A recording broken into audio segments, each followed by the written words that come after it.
दोस्तों ये बात है जून 1996 की, जब कैरोलीन ग्लेन का जन्म उत्तरी आयरलैंड के डेरी में प्यारे माता पिता और विलियम मार्गरेट ग्लेन के घर हुआ था।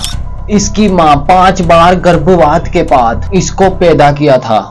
इसके माँ बाप ने इसको अपनी एकलौती संतान के रूप में पाला पोसा था, जिससे प्यार और देखभाल से भरा एक पालन पोषण का माहौल बना रहा। अवसरों और घनिष्ठ समुदाय के कारण परिवार स्कॉटलैंड के बोनहिल शहर में स्थानांतरित हो गया।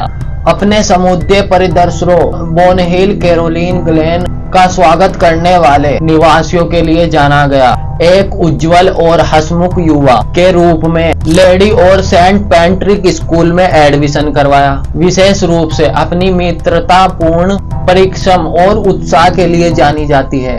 और उसके माता पिता का तलाक हो गया था जब कैरोलीन ग्लेन केवल 7 वर्ष की थी। यह कैरोलीन ग्लेन के लिए बहुत दर्दनाक था, क्योंकि इसके माता पिता एक सैनिक थे, इसलिए उसे अपनी मां के साथ रहना पड़ा। वह अपने पिता का आदर करती थी। अगस्त 1996 तक वो अपने माता पिता के साथ रहना चाहती थी। कैरोलीन 4थे वर्ष की छात्रा थी और चुनौतियों के बीच वह अपना रास्ता बना रही थी। और किशोर अवस्था के रूप में वह 14 वर्षीय लड़की थी, जिससे कई लड़कियों की तरह वह अपनी और आकांक्षाएं थी। उसकी उम्र और भविष्य आशाओं से भरा लग रहा था। 24 अगस्त 1996 की रात को कैरोलीन ने अपने सबसे अच्छे दोस्त को आमंत्रित किया, जबकि उसकी मां अपना 40वां जन्मदिन मना रही थी और वे बाहर रहने गई।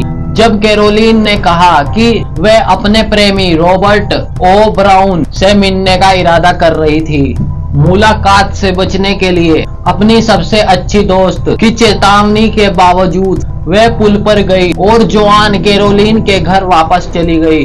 रॉबर्ट उस समय 18 साल का था, लेकिन उम्र के अंतर के बारे में अपनी मां की आपत्तियों के बावजूद कैरोलीन उस पर मोहित हो गया था। उसके रिश्ते की शुरुआत उस गर्मी में हुई। जोड़े ने कॉलेज इनकी दोनों की मुलाकात हुई थी। उसका चुना हुआ रास्ता उसके डीचीए ब्रिज तक ले गया था, जो एक प्रसिद्ध शॉर्टकट रास्ता था। वह अक्सर नदी के जुड़े 2 तट से मिलने वाले रास्ते से किया करती थी।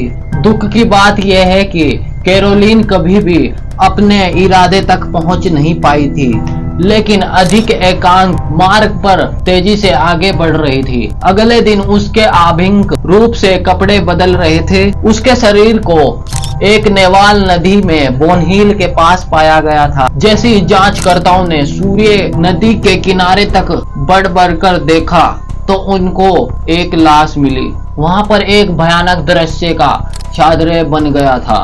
उनकी मृत्यु से यह स्पष्ट हो गया था कि उनकी गंभीर चोटें आघात का सामना करना पड़ा था।